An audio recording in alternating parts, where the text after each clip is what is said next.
Good morning, guys. Welcome to Gen Talk Live, and we meet every morning from 8 to 9 a.m. right here, Monday through Friday.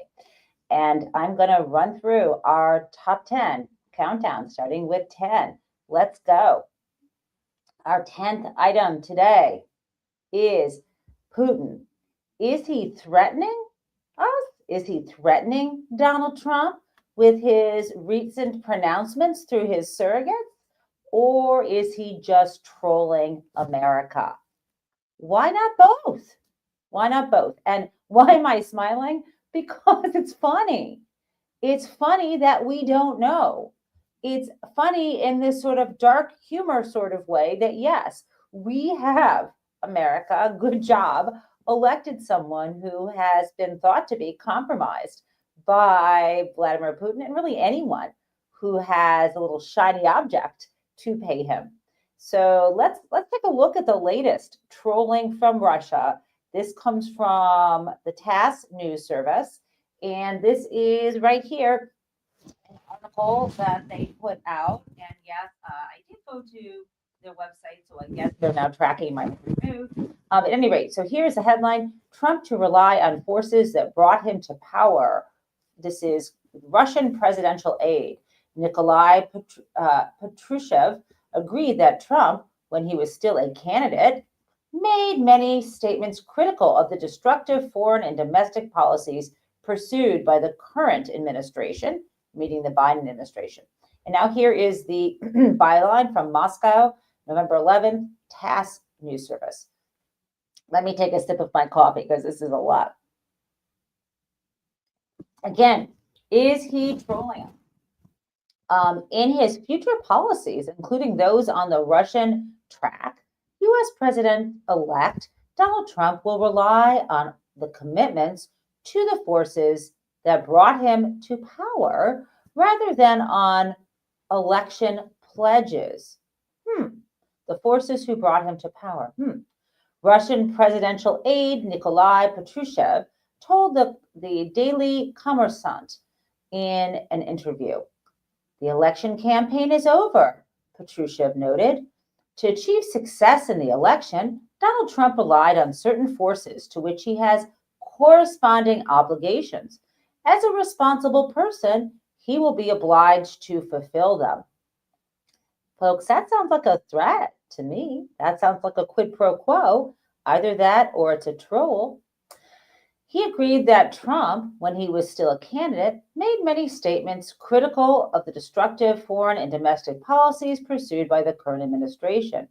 But very often, election pledges in the United States can diverge from subsequent actions, he recalled.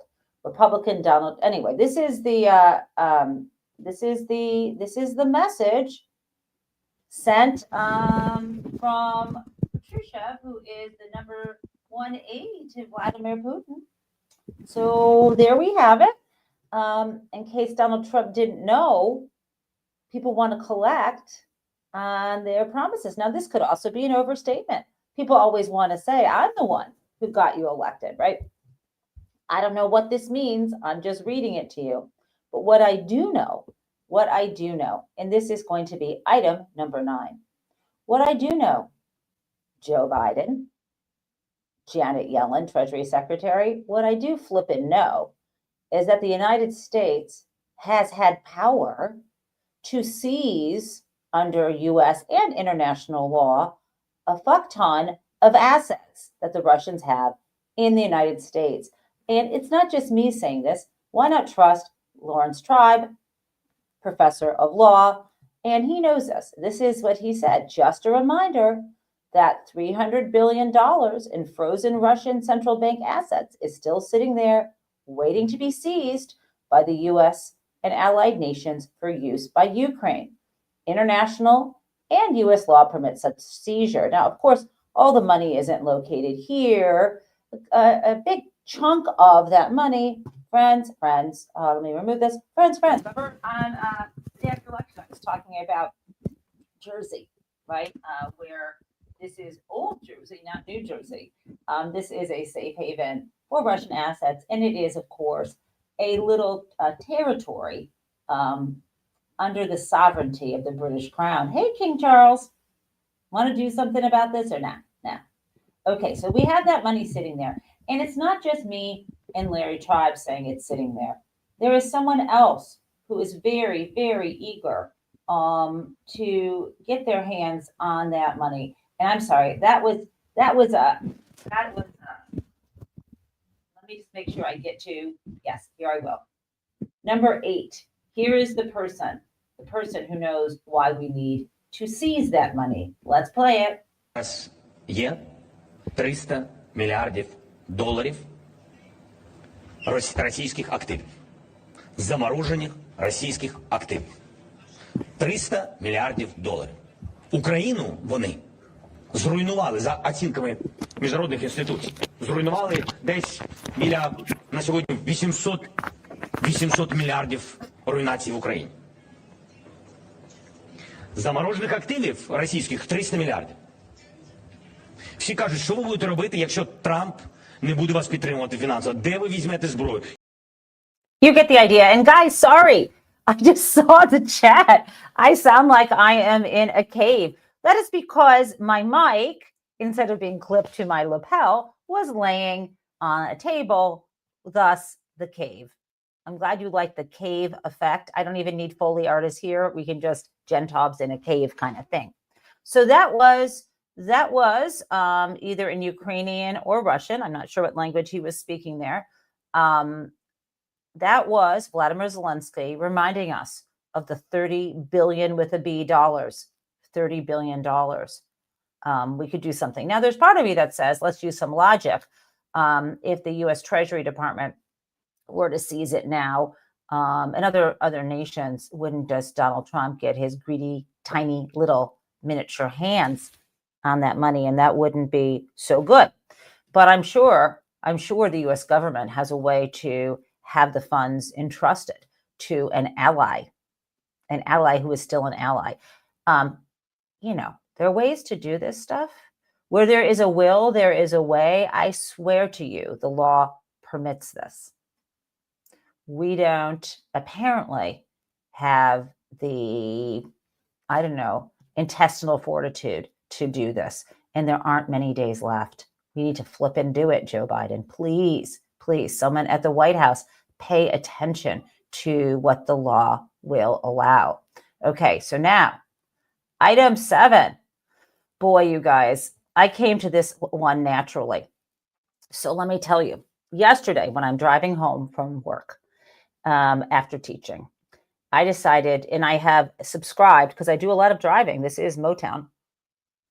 I subscribe to Sirius XM, and I can listen to news shows or music. Recently, I haven't been listening to news shows. I have been listening to my mixtape that I made, my latest mixtape. That's what we say when we're Gen X. I've been listening to my Apple playlist, which is called My Decades.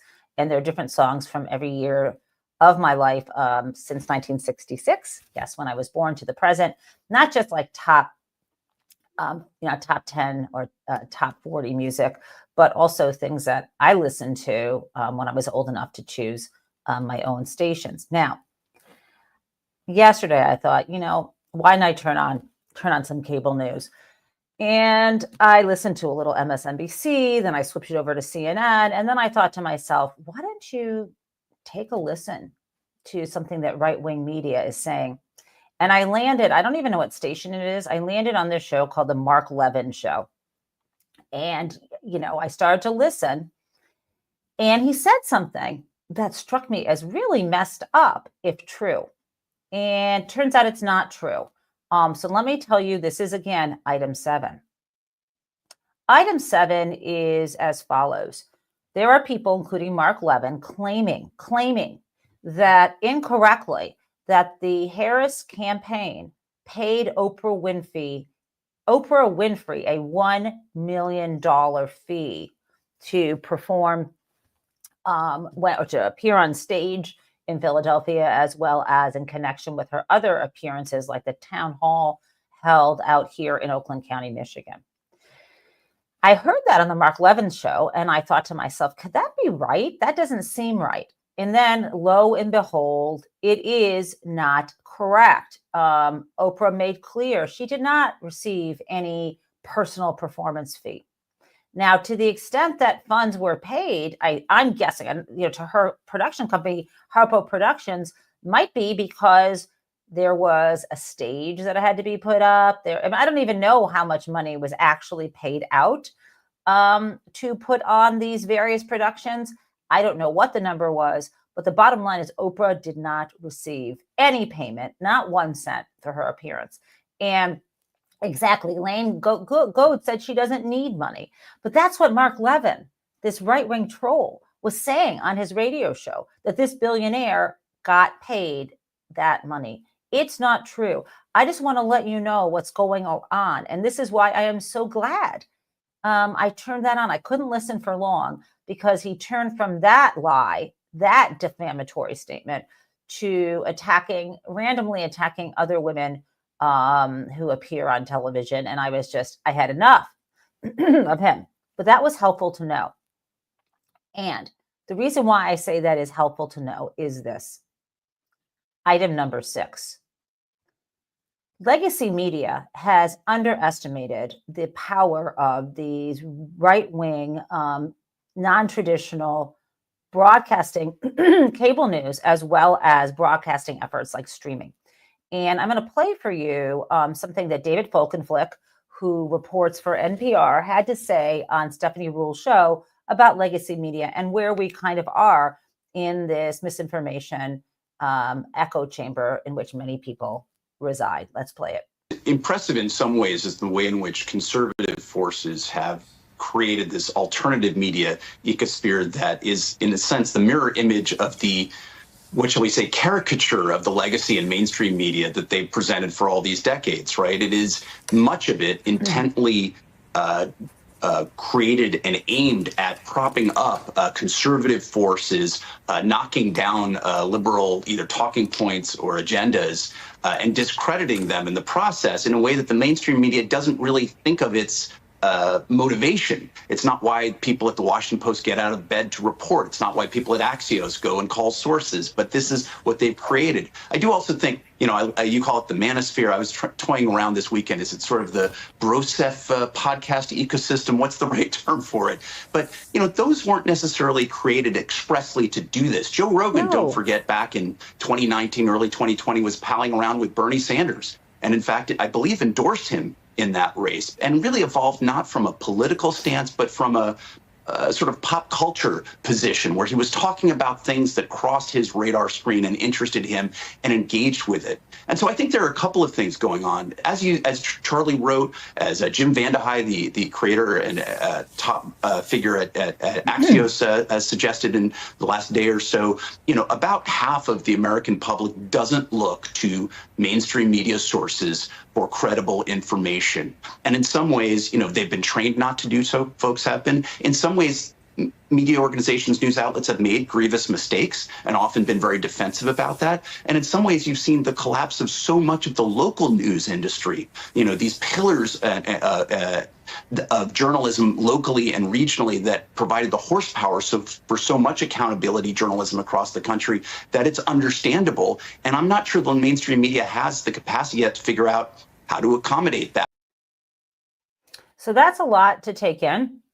And that is why I am quite glad that we have our mods reminding us to subscribe and share to stations like this and other independent news media, right? Our friends over at Mary Trump Media, of course, subscribe there. Danielle Moody, Wajahat Ali, Brian Karam, and more. Please remember, there are other places. There's, Mueller, She Wrote, Allison Gill's Daily Beans, all together, that whole organization, the Midas Brothers. I encourage you to find a place or many places to tune in and look at a critical perspective and also, in my case, a hopeful perspective about the future. Now, item 5.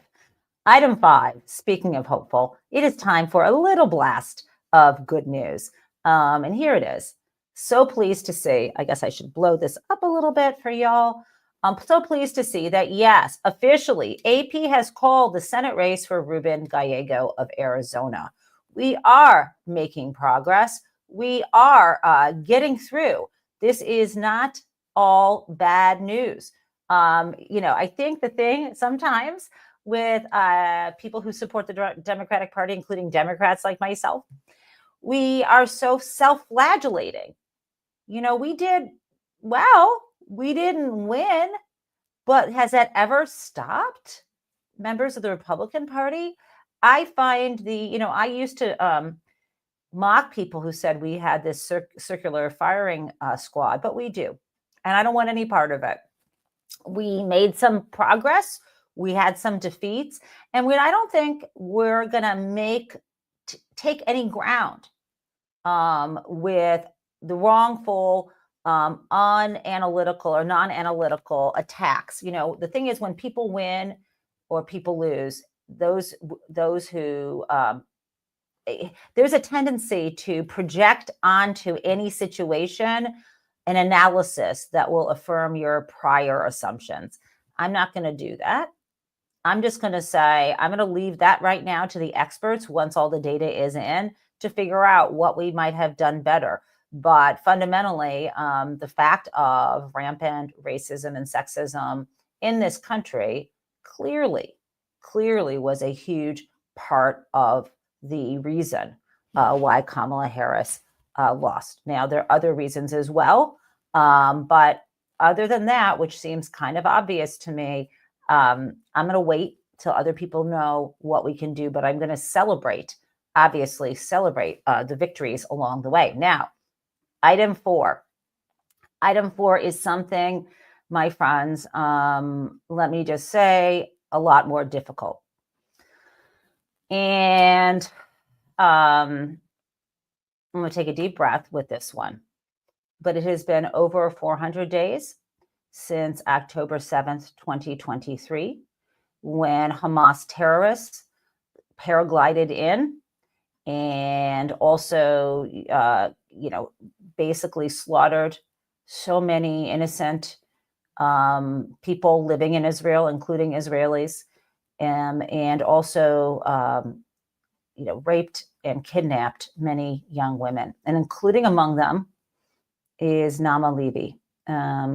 And I think we need to pay tribute to her and the other young women who are still in captivity. And I'm angry at Benjamin Netanyahu and his government.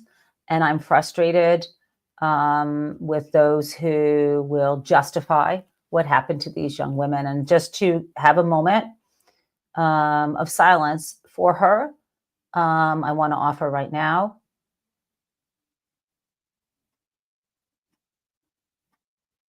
And let me read this from the Stand With Us group.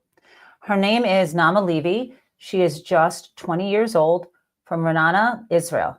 She is one of the 101 people who are still being held by Hamas terrorists in Gaza since October 7th, 2023. Naama is the great granddaughter of Holocaust survivors from Poland. She is also a triathlete, and we could go on.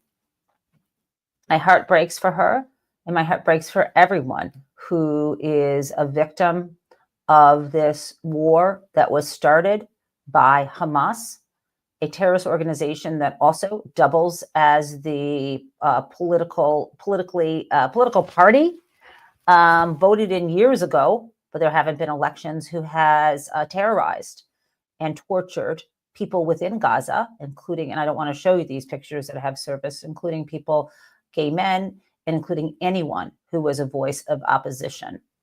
Yet another totalitarian type regime. So I'm sorry that I need to share that with you. And now, item number 3.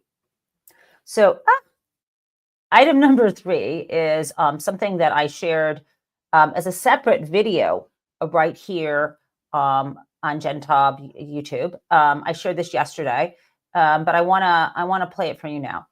And this is this is an exclusive interview I had with Stephen Miller when he was an advisor to the Trump campaign. And as you know, yesterday it was announced that it's likely that Donald Trump is going to appoint Stephen Miller as his deputy chief of staff, right? His chief of staff is going to be Susan Wiles, who was his campaign advisor, one of them, and then Stephen Miller, his deputy chief of staff. We've also heard that Marco Rubio is likely to become, I believe, Secretary of State. Elisa Stefanik is going to be our representative to the United Nations. And I mention this because and let me just back up before I share this with you. I've gotten a lot of flack from some friends over on my Facebook page when I pointed out how tragic it was that folks, including in the Michigan area and across the country, who were part of the uncommitted movement, who were pressuring during the campaign Kamala Harris, who is the vice president, not the president, but to speak out more and make more promises related to ending the war in Gaza.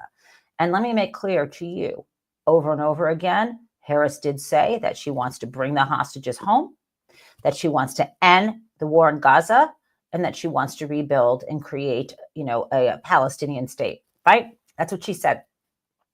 Apparently that wasn't enough. And so the uncommitted movement decided in many areas and precincts to not sit this one out, but to vote for Donald Trump or Jill Stein at the top of the ticket. And obviously beyond the uncommitted movement, there are other people who decided to vote for Donald Trump, right?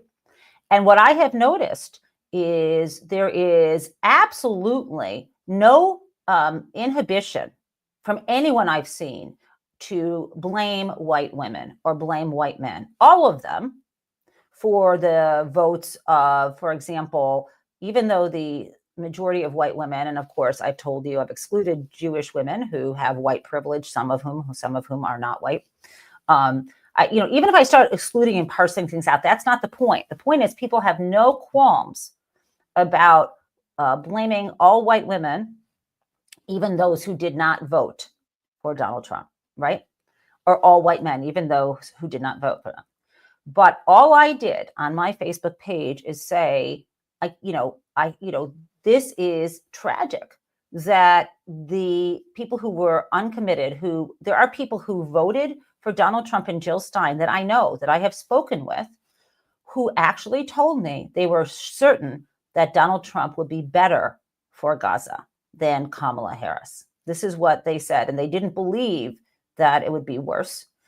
And even if it was equal, this is not what they said. But the bottom line is people were willing to cast a vote symbolically to show their displeasure with the Biden administration and sacrifice the rights of all the rest of us, because that is what happened. Now, all I did is say, I didn't say it like that. All I did was say, I hope the people in the US who decided to vote for Donald Trump or Jill Stein as a protest vote, I hope that they are first in line right now to house a family or a member of a family who is undocumented, because they are going to be soon rounded up.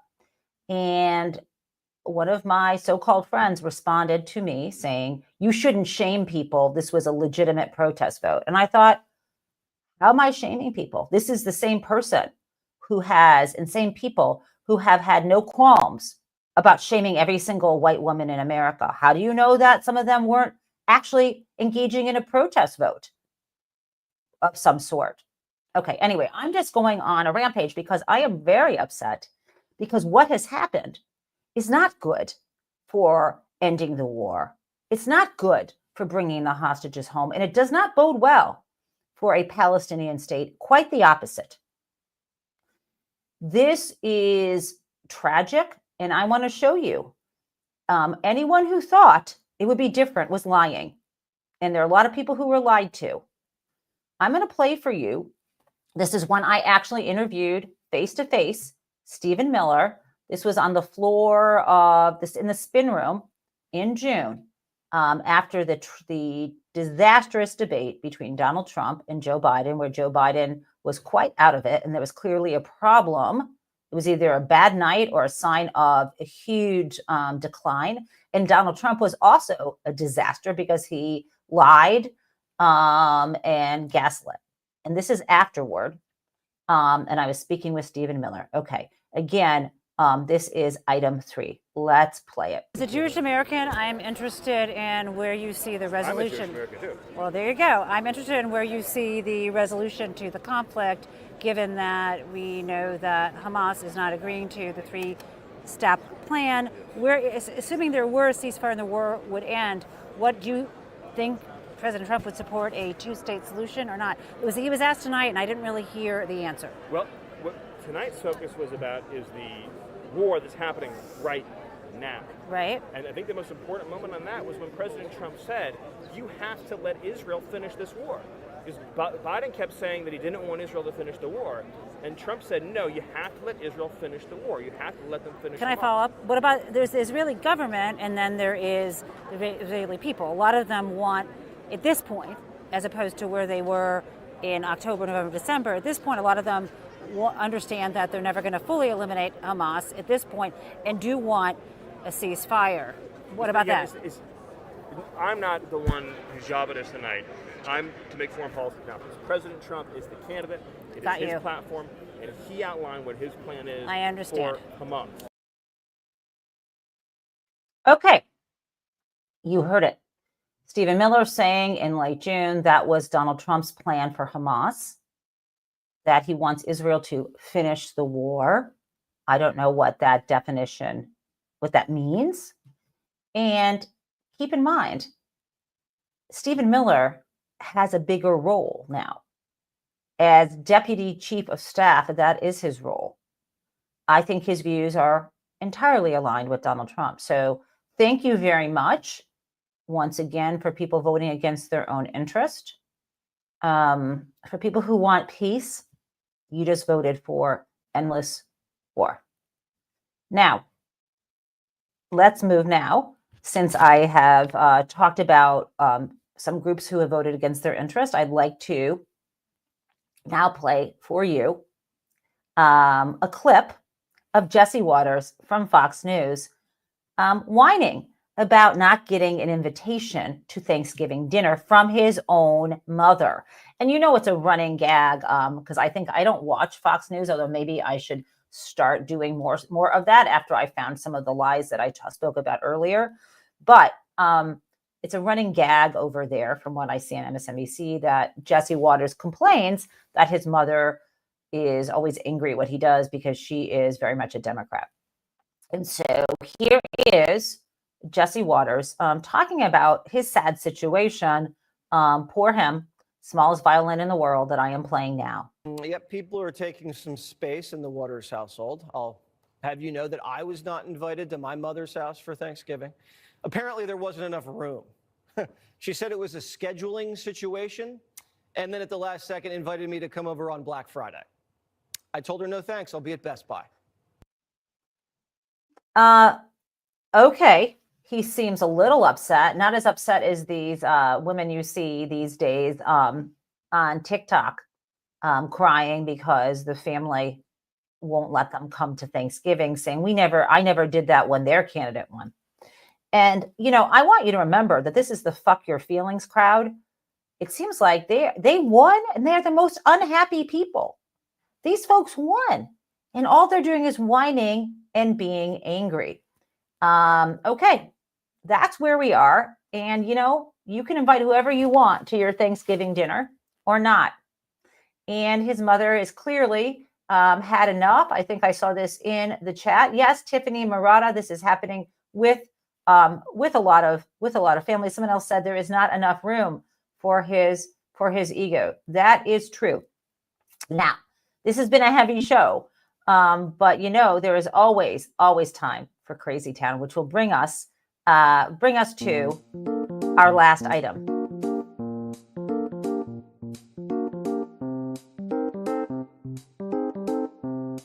Town today, it's kind of a little Schadenfreude. Crazy Town, my friends, is Alex Jones. Let's do it. Afternoon. InfoWars, the equipment, Infowars.com, InfoWarsStore.com. and a whole bunch of other stuff is at a federal bankruptcy auction from the fake judgments and the rigged trials where I was found guilty beforehand and they had literal show trials out of the Soviet Union or Nazi Germany. Right when I walked in here during the break after getting a glass of water. Hold on one second. Not guilt. This was liability. He didn't show up for one of them. I mean, okay, let's keep playing. Saw the auctioneers inside the building, going around surveying from the last time they were here to make sure all the stuff's here. Everything tagged, everything marked. This day. That was fun. You don't have to bid in the auction. You really don't. Okay, love you guys. See you tomorrow morning.